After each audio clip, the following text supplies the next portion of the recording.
Muita paz a todos. Se inscrevam no canal da TV Chico Xavier e conheça o que é o Espiritismo. Dê o seu like e compartilhe os nossos vídeos. Conteúdos genuinamente espírita. Sejam espíritas, não espíritas, de outros credos religiosos, nós todos somos filhos do mesmo Pai e somos todos pertencentes à universalidade, ou seja, nós somos seres do universo. E quando nós abrimos os nossos corações e as nossas mentes para entender que nós somos seres do universo, muitas barreiras tombarão. Nós nos situaremos, na verdade, como somos. Como disse o irmão Algemiro, nós somos seres extraterrestres. A Terra é apenas um estágio, é apenas uma escola de evolução, de experiência, de ressarcimento das nossas dívidas espirituais. Muitos companheiros que aqui estão vieram até de mundos mais evoluídos um pouco, mas devido às suas dívidas em suas consciências e devido ao chamamento de Jesus, por gratidão, por tantas coisas, se candidataram a vestir novamente o corpo da carne, como já foi vivido muitas vezes por esses mesmos irmãos, e que vieram nesse momento difícil da transição planetária, nesse momento difícil que atravessa o Brasil, porque podem crer da seguinte maneira: assim como há um desafio do ponto de vista planetário, há um desafio para a pátria do Cruzeiro, para o cereiro do Evangelho, que é exatamente sabermos utilizar o arbítrio de uma maneira extremamente adequada, ou seja, temos o direito de exercer, mas temos a consequência de não exercê-lo adequadamente. Então, que a misericórdia divina nos proporcione nesses minutos a oportunidade de refletir, de meditar, e nós tenhamos sempre em nossa mente de que nós, nesse momento de transição difícil, nesse momento de psicosfera coletiva pesada, há necessidade de refletir, de pensar diversas vezes, antes de tomar qualquer atitude, e de, como se fosse uma presciência, avaliar o que será se não tomarmos as medidas adequadas em relação à nossa vida, à vida de nosso país, que será naturalmente repercussão na vida planetária. Então, esses momentos haverão de ser de muita paz, haverá de ser de muito amor, haverá de ser de muito equilíbrio, porque todos nós responderemos, sem dúvida, por tudo que fizermos. Há algum tempo nós vimos trazendo informações que, para, às vezes, os espíritas, parece ser algo de outro mundo. E, na verdade, nós estamos falando, sim, de muitas coisas do outro mundo, porque nós somos seres do outro mundo. Então, nada mais adequado de falarmos das coisas que são realidade. Nós começamos a falar das civilizações cósmicas, dos seres mais evoluídos que nós, existentes, segundo, inclusive, a Pentateuco da doutrina espírita, as muitas moradas da casa de nosso Pai. Bom, além das informações espirituais de espíritos superiores, que mostram tudo isto, se nós procurarmos o Mestre Jesus, que é o governador planetário e, acima de tudo, aquele que trouxe a boa nova a todos os credos religiosos, ele disse no seu sermão profético, né, ele deixou bem claro, né, ao afiançar que há muitas moradas na casa de meu Pai. Então, isso não é uma informação apenas do Pentateuco da doutrina espírita, mas do Jesus. E eu pergunto para vocês, se aquela criatura que aqui anda pelos caminhos da Terra não achar que Jesus é um referencial espiritual de grande importância, eu perguntaria quem seria então, né? Porque ele, além de todas essas qualidades, como um filho pródigo, faz parte das potências angélicas do sistema solar. Então, eu quero dizer que bom senso, raciocínio, e se alguém ainda achar que precisa mais alguma coisa para pensar, eu sugiro que olhe para o céu, saia de casa, vá para um campo, ou mesmo na janela de um apartamento, e olhe para esses bilhões de estrelas e de galáxias que está à vista. E se alguém for mais preguiçoso ainda, procura no YouTube os telescópios. Agora tem o James Webb aí, mostrando as galáxias superpostas, né, em mundos completamente distantes, a trilhões de anos-luz da Terra, mostrando o infinito da grandiosidade do poder divino. Então, eu me pergunto, há explicações razoáveis para tudo aquele que o incrédulo quer dizer que não. Eu só chamo atenção que vivemos um momento muito oportuno, porque vivemos um momento do ápice. Toda transição tem um início, tem um meio e tem um fim. Nós estamos vivendo o fim, então o tempo é muito exíguo. Aqueles que continuarem insistindo em adormecer ou cochilar ante o tempo que passa, infelizmente, não chegará na estação no horário certo e não pegará o trem em direção a uma estação mais segura. É esta apenas o início que faço para que todos os companheiros procurem refletir e meditar muito no que está sendo dito. Então nós começamos a falar dessas civilizações cósmicas, dos seus ensinamentos registrados em megalitos, nos tempos primitivos, inclusive, quando ainda não havia a primeira raça existente na Terra, né? E eles aqui se estabeleceram e naturalmente começaram, alguns, com a sua ciência mais evoluída, com seus laboratórios, evidentemente, do ponto de vista de preparação kármica, trabalhando junto com Jesus, junto com os engenheiros siderais, junto com os arquitetos do espaço, para elaborar naturalmente o habitat que seria o mais importante, o mais adequado para que o Homo sapiens pudesse abrigar o espírito, porque cada mundo tem a sua preparação, cada mundo tem a sua morfologia, cada mundo de acordo com o planejamento das potências divinas e de seus representantes, se estabelece de uma forma diferente. Mas todos começam no início, ou seja, começam no primitivismo, e depois vão passando naturalmente para um mundo mais tarde de ciclo de provas e expiações, chegar ao mundo de regeneração, para finalmente tornar-se um mundo ditoso e aí se encaminhar para onde estão os mundos celestiais. Então, tudo isso é um trajeto cujo mérito é exatamente adquirir a experiência, não só no que diz respeito ao desenvolvimento da mente, do conhecimento, da inteligência, mas também descobrir que para voar o pássaro precisa de duas asas. E o ser humano, para evoluir, precisa também de duas asas. O conhecimento, que é o amor, e o amor, que é o sentimento. O conhecimento, que é a mente desenvolvida, e o amor, que é, na verdade, a religião que nos une e que desperta o sentimento, que não há mais nobre na criatura universal do que o amor. Então, baseado nisto tudo, é que existem todas essas transformações. Então, essas civilizações cósmicas, vindas de outros mundos, trouxeram a sua história e foram registrados, trouxeram muitas manifestações de seus mundos, de suas constelações, das batalhas que aconteceram em seus mundos, das batalhas nas estrelas que aconteceram, porque o ser humano, até de adquirir, digamos, o equilíbrio entre conhecimento e sentimento, ainda tem no seu aspecto genético, ainda aquela ideia de guerra, aquela ideia de poder, de batalha, e isso acontece até que o espírito se desvincule desta ideia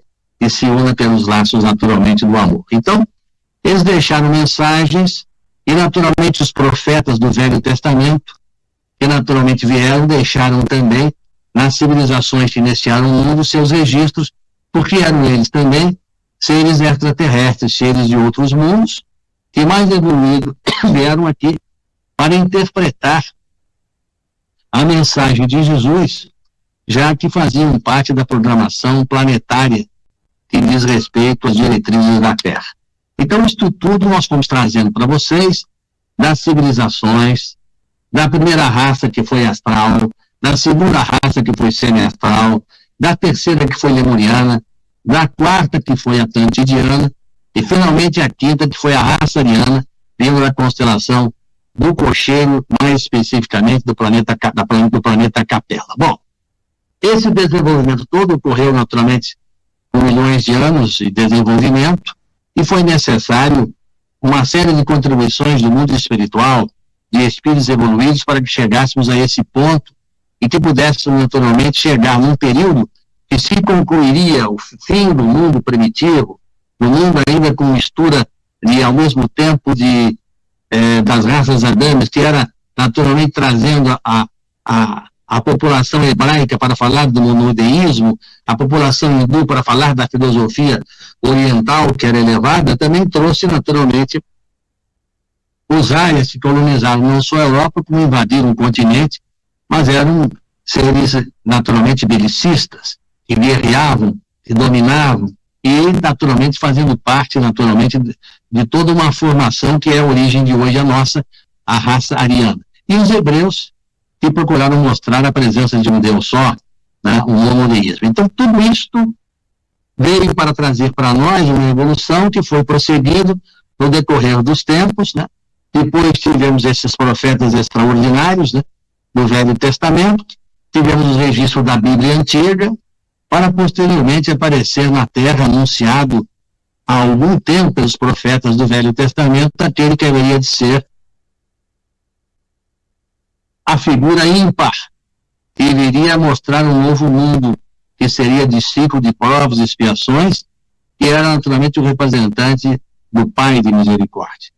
E não olvidando esforços e preparações extraordinárias, teria que vestir um corpo carnal para que desenvolver o seu trabalho, que não é fácil, para o espírito angelical. Imagine o preparo, imagine quanto tempo, imagine o esforço do Mestre Jesus para vir andar entre os seres rudimentares ainda da Terra naquela época, para trazer a sua boa nova. Mas mais do que trazer a sua boa nova, ele trouxe e deixou no seu sermão profético o que aconteceria quando esse mundo se iniciava com ele de ciclo de provas e expiações, e que duraria naturalmente 2000 anos, e que seria, finalmente, teria de passar pela programação cósmica por um mundo de regeneração.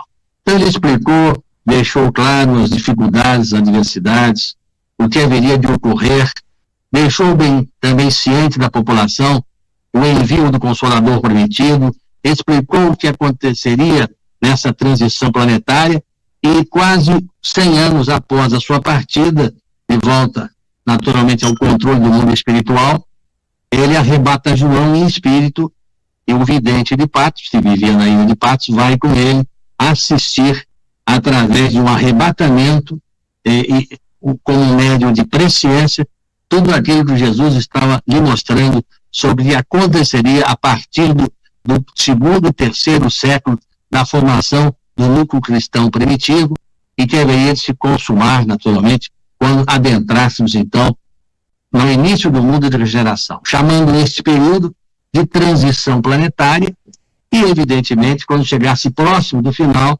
de ápice da transição planetária. Pois bem, mas disto tudo, ao chamar João, o vidente de Patmos, para lhe mostrar o que aconteceria, ele deixou um livro de extraordinária importância para todos nós, e importantíssimo para todos aqueles cristãos. Ele deixou um livro chamado Apocalipse, que vem do grego, que significa, numa forma de palavra, levantar o véu, afastar a obscuridade, mostrar o que iria acontecer em todo esse ciclo, desde o início, portanto, do terceiro século até o final da transição planetária. E veja que tão importante é este livro em todos os seus registros, que nós vamos consolidar na trajetória, mostrando por que o Espiritismo surgiu em 1857, qual é o seu papel e qual a importância dele, porque através da doutrina dos Espíritos nós conseguimos codificar o Apocalipse de João. Porque naquela época, vocês imaginem, uma época ainda de uma cultura limitada, uma época em que ainda os seres cultuavam outros deuses, né? E que tinham culturas muito rígidas, uma cultura hebraica, né? E outros, uma cultura, digamos, mais de liberdade. Como seria possível narrar certos acontecimentos que surgiriam muito mais adiante daquele tempo? Então, além do médium da presciência, foi necessário criar símbolos, criar, digamos assim, expressões que pudessem marcar o Apocalipse para mais tarde ser revelados. Porque quando ele disse que mais tarde enviaria o Consolador prometido, ele disse: eu vos enviarei para estar convosco para sempre aquilo que hoje não podeis compreender. Ele quis dizer que a vinda do Consolador prometido era, naturalmente, a vinda pela segunda vez do Cristo Jesus porque ele traria as informações que precisávamos para enfrentar esse ciclo e daria, naturalmente, através dos espíritos superiores, os mortos, naturalmente, ressurgiriam para mostrar, acima de tudo, o valor do seu evangelho. Já que, como disse Jesus a Eli, o sociólogo do planeta, um dos espíritos evoluídos também do sistema solar, Eliu, como os seres da Terra, traficaram, veja que palavra pesada, como os seres da Terra traficaram o meu evangelho de amor, eu enviarei a mensagem através dos mortos, que mostrarão pela imortalidade a necessidade de redescobrir os tesouros do mundo espiritual. E aí surgiu a doutrina espírita. E ela está e vai nos mostrar, através do conhecimento, naturalmente, que o mundo espiritual nos dá, as chaves da hermenêutica que ele nos proporciona, a elucidação dos símbolos e das dificuldades de interpretar o Apocalipse lendo simplesmente assim como se fosse uma narrativa de pão, pão, queijo, queijo, coisa que não é assim. Então nós vamos começar hoje a continuidade, querendo dizer que o Apocalipse de João abriu as portas para os demais acontecimentos. Porque através do Apocalipse de João, Jesus, que é a maior autoridade, deixou registrado o que ocorreria. E naturalmente, João Evangelista escreveu o seu livro, que, interpretado adequadamente, e a doutrina espírita assim o faz, traz naturalmente a importância de suas revelações. E não confundamos as revelações contidas no Apocalipse com as ocorrências da transição planetária. São duas coisas diferentes. Por quê? Porque uma narra o fim de um ciclo, né? E naturalmente a consequência do julgamento, que foi a atividade das criaturas humanas neste período todo do ciclo de provas e expiações, em relação ao Evangelho de Jesus, em relação às obrigações espirituais. E naturalmente foram julgados e, digamos assim, avaliados como culpados. Porque, na verdade, a civilização humana, ao longo de todo o tempo, vem mostrando, nós vamos ver pelo Apocalipse de João, tudo aquilo que ele havia dito, tudo aquilo está acontecendo.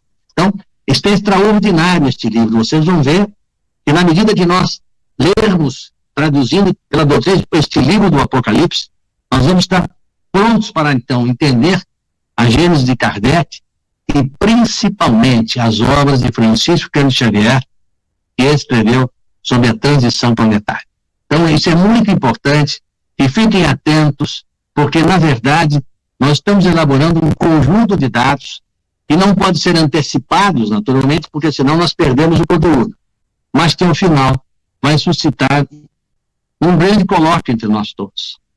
Vai suscitar um final extraordinário, em que haveremos de fazer um trabalho numa segunda-feira para avaliarmos tudo que sabemos, o Apocalipse, a Gênese de Kardec, as premonições e a presciência de Francisco Cândido Xavier, os livros, o que diz o Evangelho da Doutrina, o que diz o Livro dos Espíritos sobre esses tempos, mas aí é com outro entendimento.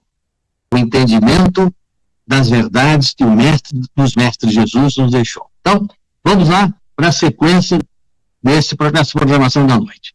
Nós estamos falando sobre as 7 estrelas, dizendo que as 7 estrelas do Apocalipse referem-se aos anjos das comunidades naturalmente cristãs, as comunidades seguidoras do Cristo Jesus.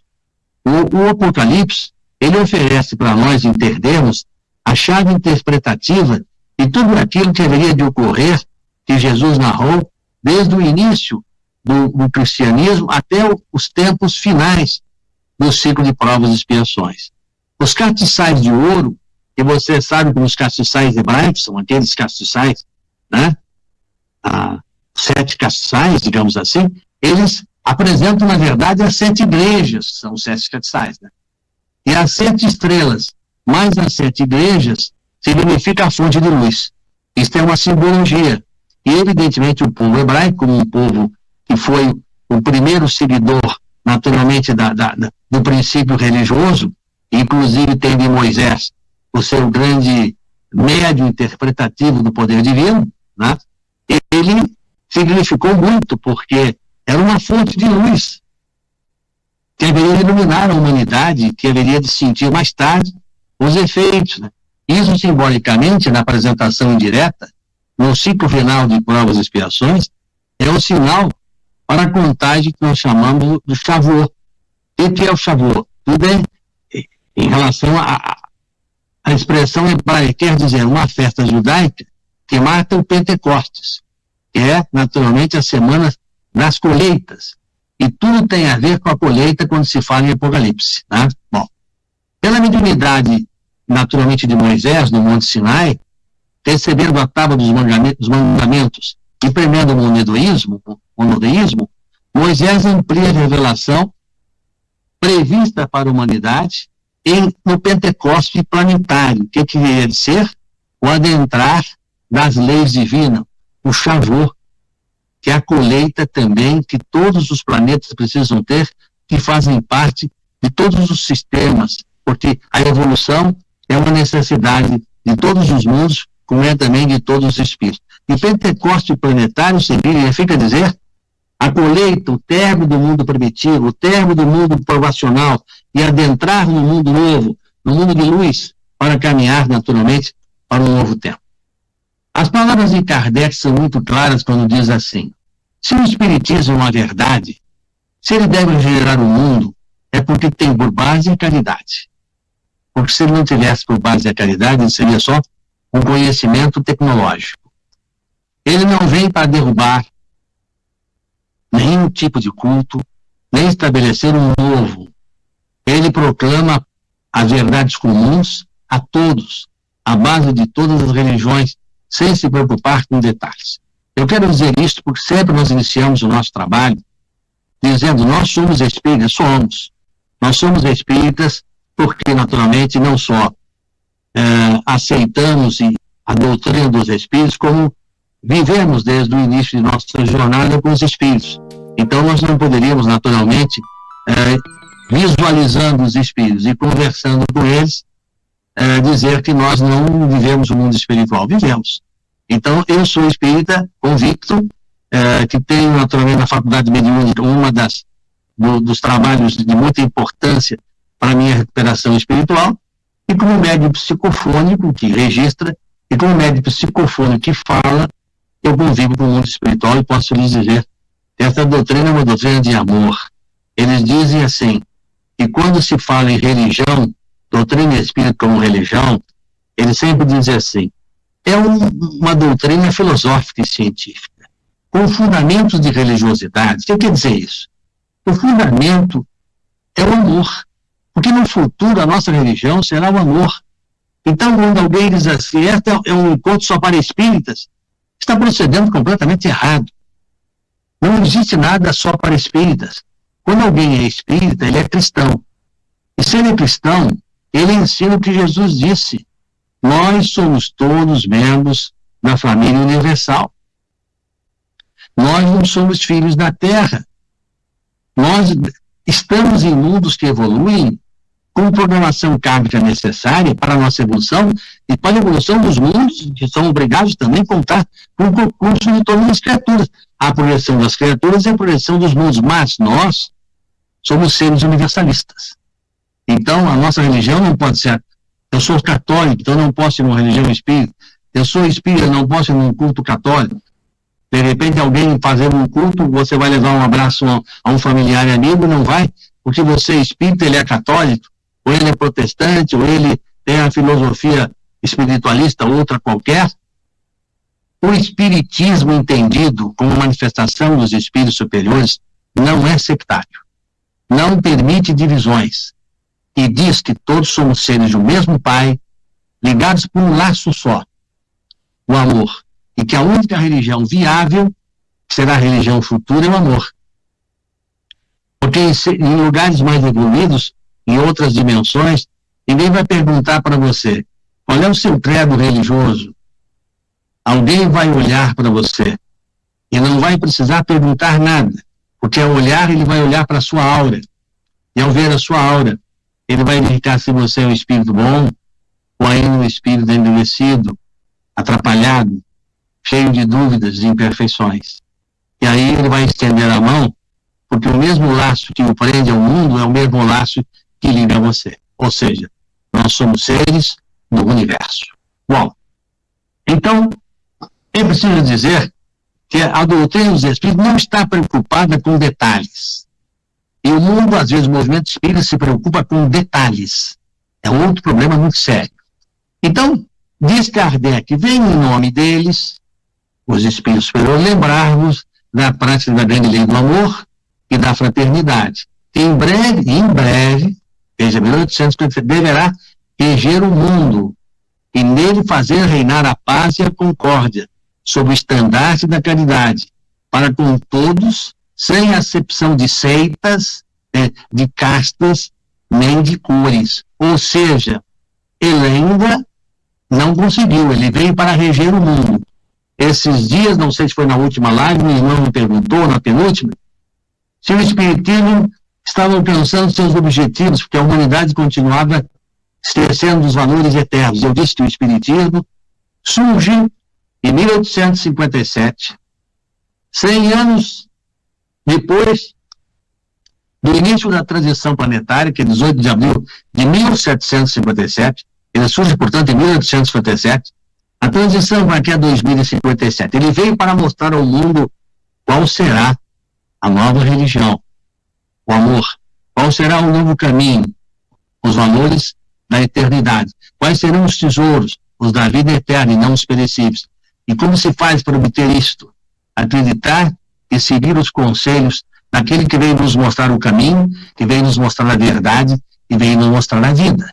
Quem não quiser seguir tem todo o direito, mas não poderá dizer que não foi exaustivamente convidado, porque além de Jesus, os seus discípulos, os médiuns responsáveis que trabalham em nome da caridade e do amor, estão constantemente convidando, venha, saia da omissão, levante do seu cochilo e ouça, pelo menos ouça, as mensagens para que sua alma seja sacudida.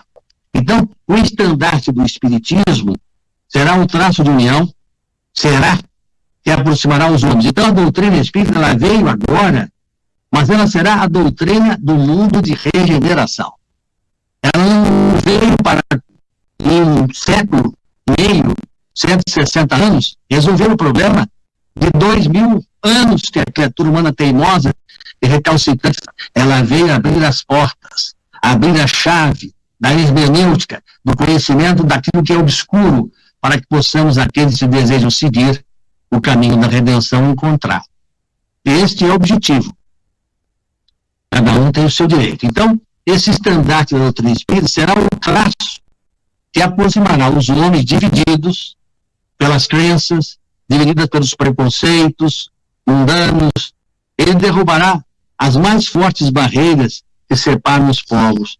Os povos estão separados por raças, os povos estão separados por credos, os povos estão separados por crendices, os povos estão separados pelo egoísmo, pela vaidade, pela suposta vantagem econômica, ilusória vantagem econômica, pelo ilusório poder temporário, mas pelo amor de Deus, os grandes impérios tombaram.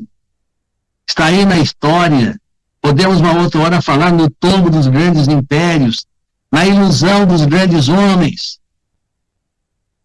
Mas também podemos falar do tempo que vivemos, da psicosfera, da tecnologia em que vivemos, que coloca um espelho, em que olhamos para o espelho e nos enganamos.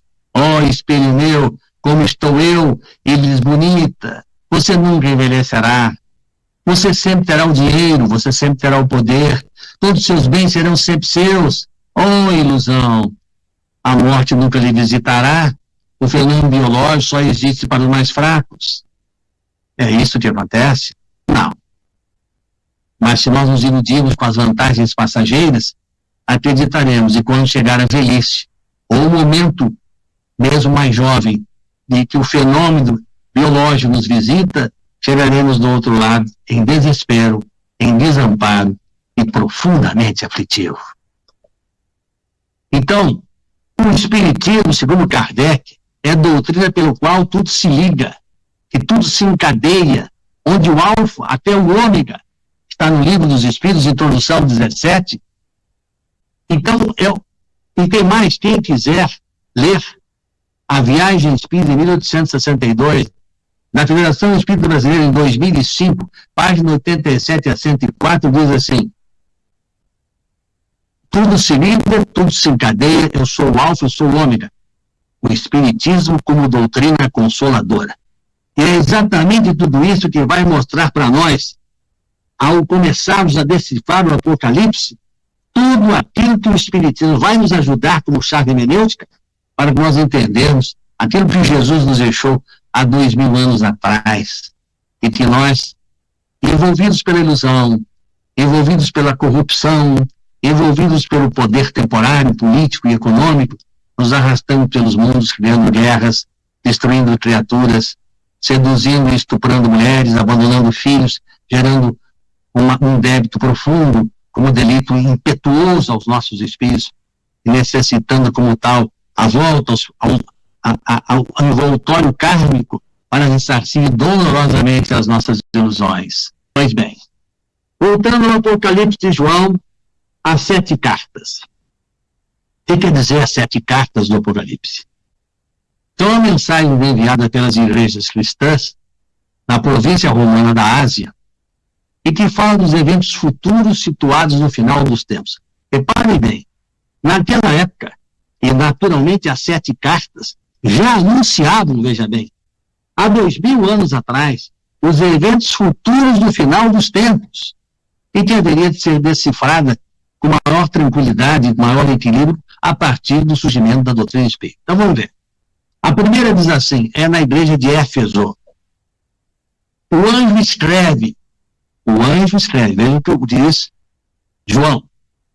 Assim diz aquele que segue as 7 estrelas em sua mão direita e o que anda em meio dos 7 candelabros de ouro. Conheço tua conduta, tua fadiga e tua perseverança. Sei que não podes suportar os malvados. Puseste à prova o que se diziam apóstolos, e não o são, e os descobristes mentirosos. És perseverante, porém sofrestes por causa de meu nome, mas não esmorecestes. Devo reprovar-te, contudo por teres abandonado o teu primeiro amor. Veja bem, são aqueles que naturalmente sustentaram as lições do Evangelho de Jesus, mas quando foram tentados, abandonaram o Evangelho em favor das vantagens do poder, da sedução do dinheiro no tempo da moeda, e a sedução, acima de tudo, de vantagens efêmeras. E ele diz mais a esses seres: recorda-te, pois, de onde caíste, converte-te e retoma a conduta de outrora. E se não o fizerdes, removerei teu candelabro de sua posição. Candelabro é aquele hebreu chamado de menorá, chama-se de candelabro das 7 voltas, 7 elipses, né? Bom. E aí diz mais: quem tem ouvidos, ouça o que o Espírito diz às igrejas. Ao vencedor, conceder-lhe-ei o comer da árvore da vida, que está no paraíso divino. Então, vejam bem, os que faliram, iniciaram seguindo Jesus e prostraram-se ante as provações e antes, principalmente, as seduções, o Cristo dá uma nova chance, dizendo: vem, como outrora fizestes. Porque se assim não o fizerdes, eu removerei o menorá, que é o candelabro. Quem tem ouvidos, diz mais, ouça o que o Espírito diz às igrejas. Considerará o comer da árvore da vida. E aí se percebe que as 7 fases do desencarne de Jesus, citados naturalmente na chave hermenêutica do Apocalipse de João. A primeira igreja é Éfeso, diz respeito à igreja primitiva, a igreja pura, que seguia os ensinamentos do Mestre Jesus. que pregava o amor, a simplicidade, que ia às catacumbas trazer a mensagem do Mestre Jesus, convencendo aqueles desajustados e, acima de tudo, aqueles aflitos e sofredores para o caminho da salvação.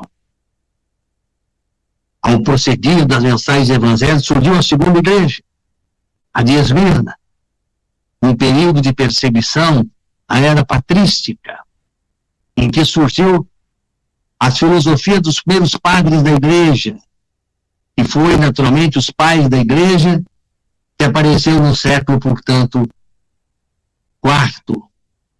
Como dissemos, até o século III, os primitivos ensinamentos foram consolidados.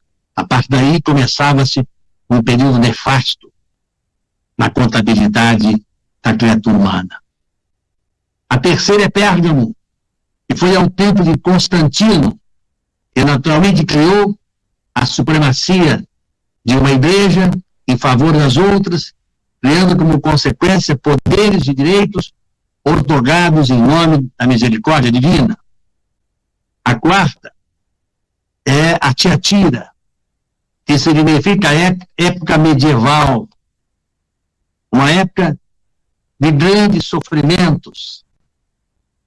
E nós vamos chegar à conclusão porque se fala nas 7 igrejas.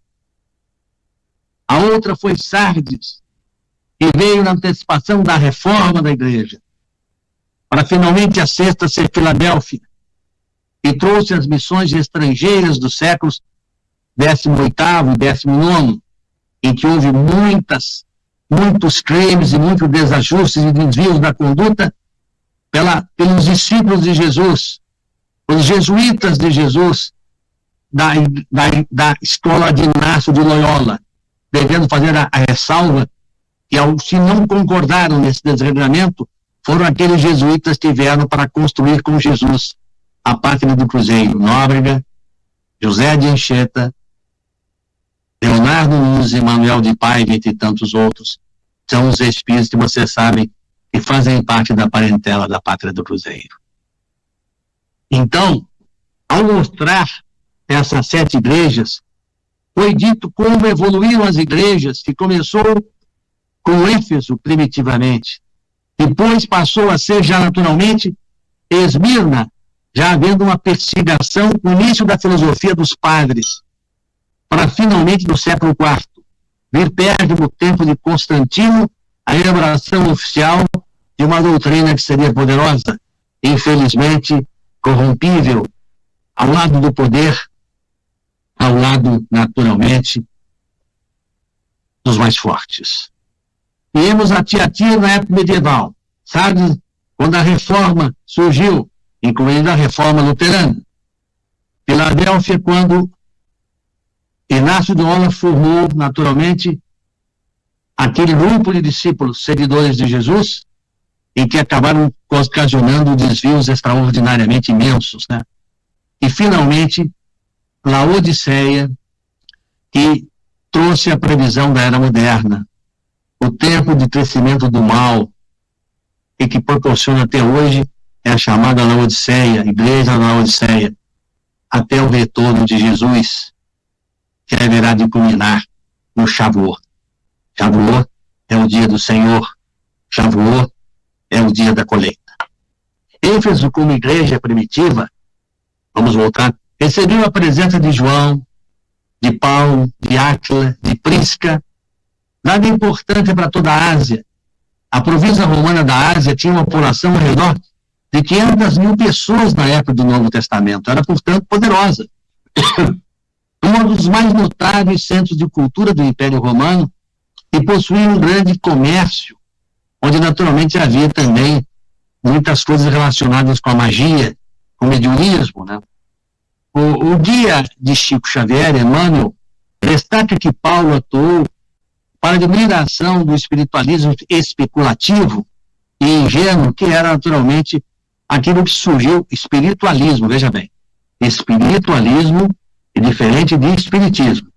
Espiritualismo é o conhecimento, o entendimento com o mundo espiritual. Espiritismo é o conhecimento dos espíritos baseado no ordenamento filosófico, moral e científico, e que naturalmente, por ser de raciocínio amplo e de fé, que naturalmente pode pensar e raciocinar, não aceita fetiches nem superstições, porque segue naturalmente um convívio com entidades que são espíritos superiores. Pois bem, Paulo trabalhou naquela época em Éfeso contra o espiritualismo especulativo e ingênuo. E vieram discípulos da Macedônia, com a esposa vindo de Corinto, Timóteo, que era seguidor de Paulo de Tarso, que escreveu tantos testamentos, né? Timóteo foi Fabiano de Cristo na época de Jesus, mais tarde José de Anchieta, e posteriormente Fabiano de Cristo, né? Silas, extraordinário Silas, ao lado de Paulo, Tito, cooperaram profundamente, todos se entregavam aos braços amorosos do Cristo Jesus. Então, o primeiro amor era o trabalho cristão, na lição moral profunda, a fé em Jesus, não é? João era o discípulo amado de Jesus. Paulo, o apóstolo dos gentios, o 12º profeta. Áquila, evangelizador. Prisca, evangelizadora com sua mulher que foi mártir, decapitada por ser devotada e seguidora de Paulo de Tarso. Timóteo, que segundo Paulo era um verdadeiro filho na fé, pela graça, pela misericórdia e pela paz perante a Deus e a Jesus. E disse mais, ele disse para Timóteo, que deveria ser Fabiano de Cristo, esse mandamento te dou, filho Timóteo, e que segundo as profecias que houve, acerca-te de ti e milita por ela, colhes os náufragos da fé. Então Timóteo, portanto, reencarnaria mais tarde como José de Anchieta e, naturalmente, Fabiano de Cristo, peregrino da caridade, o porteiro do mundo espiritual, onde, junto com Nóbrega, Leonardo Luz, que foi Otávio, imperador de Roma, e Manuel de Pádua, que foi Chico Xavier, quando desencarnaram, por volta de 1747, criaram cidades e colônias espirituais que existem pela pátria do Cruzeiro, inúmeras e milhares de colônias e cidades espirituais para abrigar o imenso mundo espiritual que vive naturalmente fora do aspecto físico. Pois muito bem, uma célula cristã sem amor é aquela que se encontra em decadência. Os efésios perderam o amor, que tiveram no início logo, após a conversão, perderam o entusiasmo, perderam a empolgação. E eu pergunto para vocês, quantos seguidores da doutrina dos Espíritos se sentem tocados pelas primeiras informações do mundo espiritual, do convívio, mas quando lhes é pedido exemplificação, quando lhes é pedido que apenas não basta o conhecimento, é preciso aplicar, desanimam, perdem o entusiasmo, perdem a empolgação, perdem o amor, como os primeiros perderam o amor por Jesus. E Kardec, em sua mensagem na doutrina dos Espíritos, diz: enquanto ainda é tempo, revesti-vos, pois, da túnica branca, sufocai todas as discórdias, pois as discórdias pertencem ao reino do mal, que vai ter fim. Sejam membros de uma mesma família, ligadas pelo coração. Não vos dividais. Quem faltar à caridade estará em erro. Deus maldiz a quem diz raca. Raca é uma expressão hebraica de menosprezo à criatura humana. A lei é uma árvore da vida para todos, que estudam e que guardam os seus preceitos. Vive e subsiste como a árvore da vida no mundo vindouro. Jesus foi a manifestação do amor a Deus, a personificação da bondade infinita. Dos justos herdarão o jardim do Éden e herdarão a árvore da vida.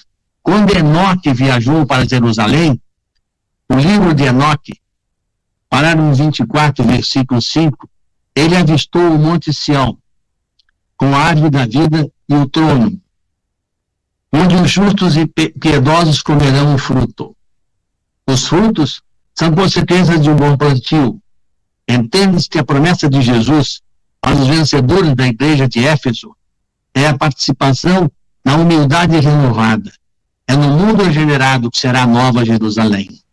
A igreja de Esmirna e Filadélfia foram as mais perseguidas. A perseguição aos cristãos, espíritas ou não espíritas. Porque hostilidades, calúnias, difamação faziam parte do arsenal trevosos, onde naturalmente a igreja perseguia aqueles que naturalmente pronunciavam a simplicidade, o amor e a ternura do mestre dos mestres. O sacrifício e o martírio são atitudes provacionais para os cristãos do novo tempo, dizem os benfeitores. Aqueles que na igreja de Esmirna são pobres, porém são ricos de amor, o de Laodiceia são ricos de dinheiro e porém pobres da misericórdia divina do mundo espiritual. É a grande tribulação. Isso significa dizer, com essas narrativas, o momento em que vivemos é um momento de grande tribulação. É, segundo o Apocalipse, promovido pelo Império Religioso Romano, conhecido como a besta apocalíptica. Ela foi responsável, nós vamos ver, à medida que vamos mostrando, por crimes extraordinários. Na Inquisição, só para se ter um rápido pronunciamento, houve um atraso de 6 séculos de evolução por causa da Inquisição, promovidas pela chamada Santa Igreja. No Apocalipse, há repetidos apelos de fé e testemunho para mostrar que essa fase de transição que começou em 18 de abril de 1757, haverá de terminar agora em 18 de abril de 2057, quer dizer, haverá de dar início ao mundo de regeneração e o fim do ciclo, completar-se-á 300 anos. Alguém vai dizer, mas como? Os espíritos subirão de uma hora para outra? Os espíritos que serão naturalmente excluídos da Terra? Não. Os que já estão partindo não estão mais reencarnando na Terra. Estão no mundo astral, em Quiron, se preparando naturalmente para submergir no mundo primitivo. Eles terão que estar preparados, porque eles aqui têm um avanço tecnológico, embora não tenham sentimento, assim como aconteceu com os capelinos, assim como aconteceu com os orianos, eles vêm com uma série de defeitos, uma série de erros, mas muito mais evoluídos que os seres daquele planeta primitivo. Então, eles precisam de uma preparação perispiritual para ingressar. Então, os que estão desencarnando já não vêm mais. E alguns vão ficar no início da regeneração, assim que concluírem as suas tarefas, desencarnarão. Fora, naturalmente, as ocorrências necessárias na progressão dos mundos também, que faz parte do ciclo provacional. Como está fazendo parte dos grandes flagelos, como o Covid, com os outros flagelos exatamente que aconteceram, com a gripe espanhola, com a peste bubônica, com as grandes guerras, com as guerras produzidas pelo comunismo, que foi capaz de destruir 360 milhões de criaturas somente no século passado, a China comunista, a Rússia comunista, a Coreia do Norte, destruindo milhares de criaturas que simplesmente, sob a demonstração de uma aparente democracia que não existe, mutilavam aqueles que não seguem as suas ordens. Bom, então, toda esta flagelação,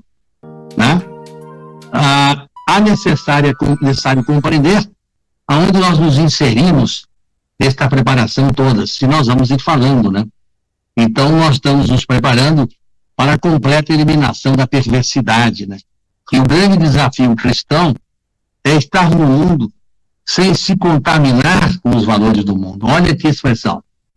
Nós precisamos estar no mundo sem nos contaminarmos com os valores do mundo.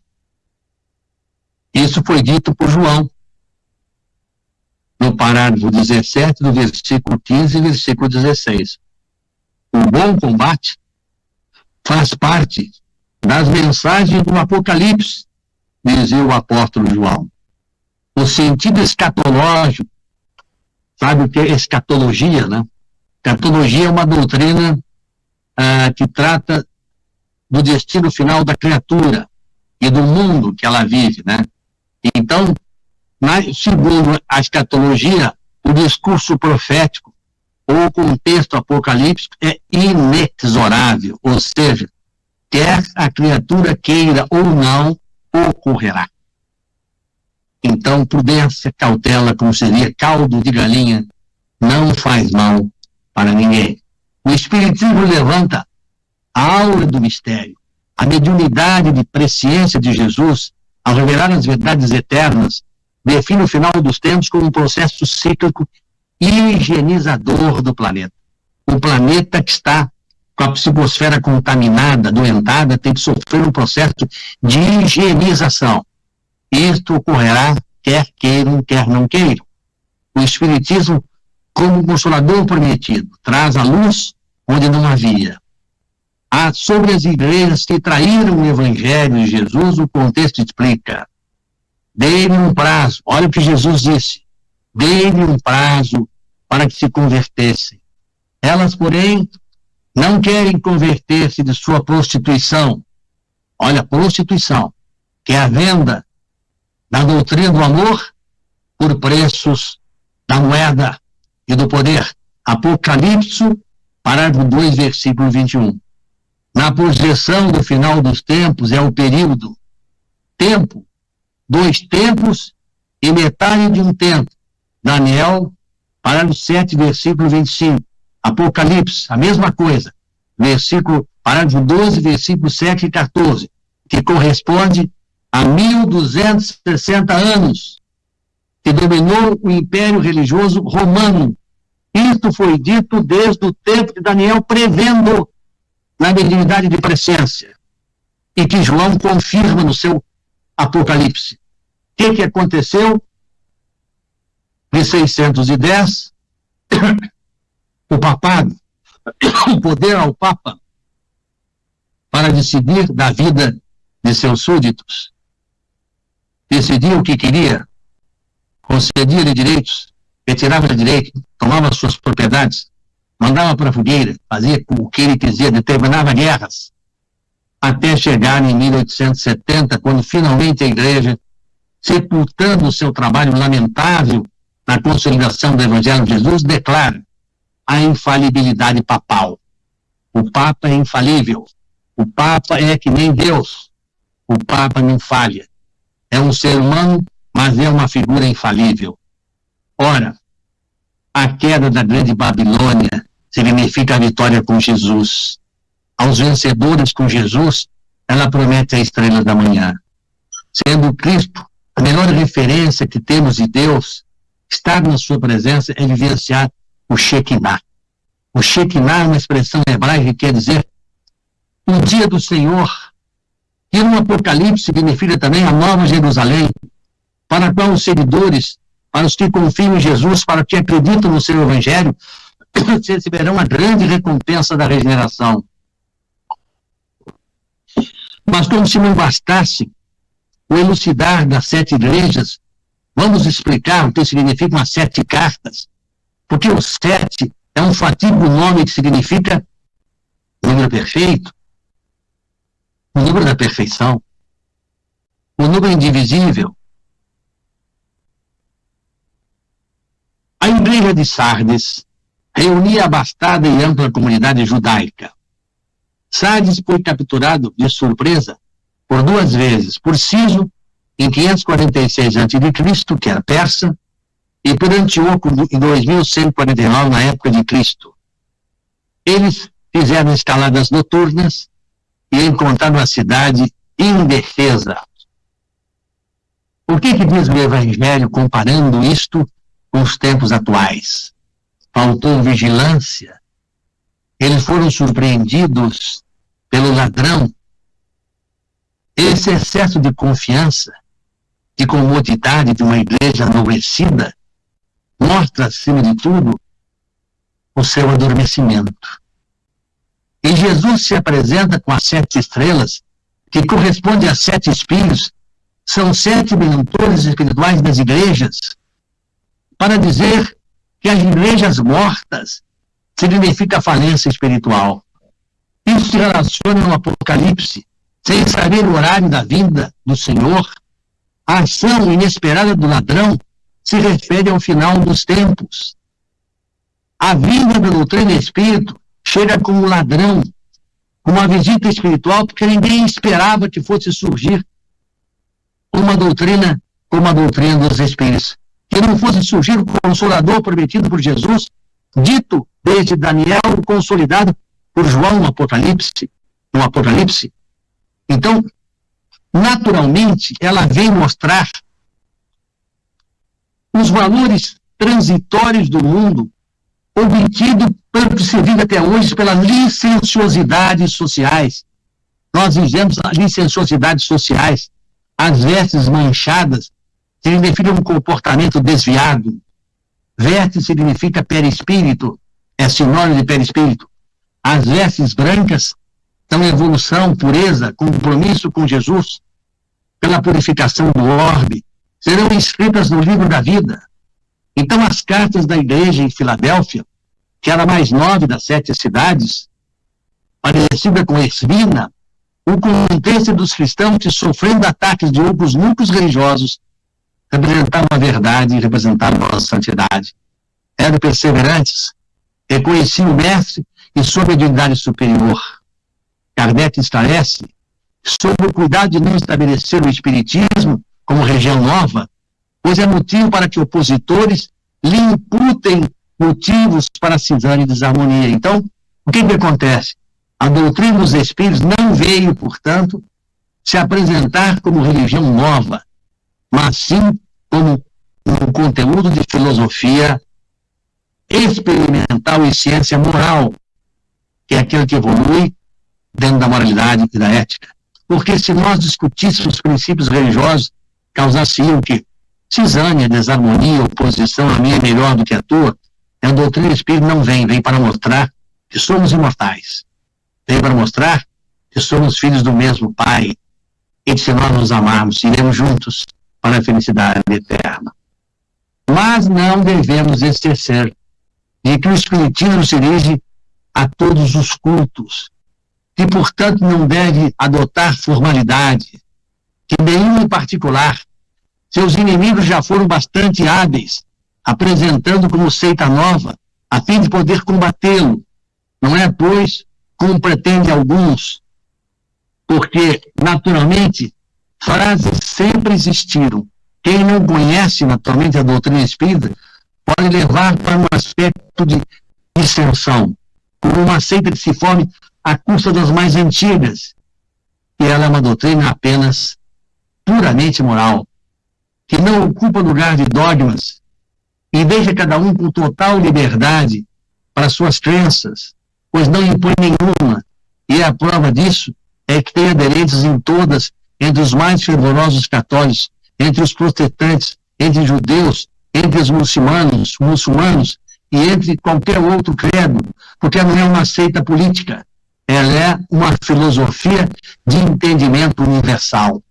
A doutrina dos espíritos, eu digo isso aos espíritas, que se acham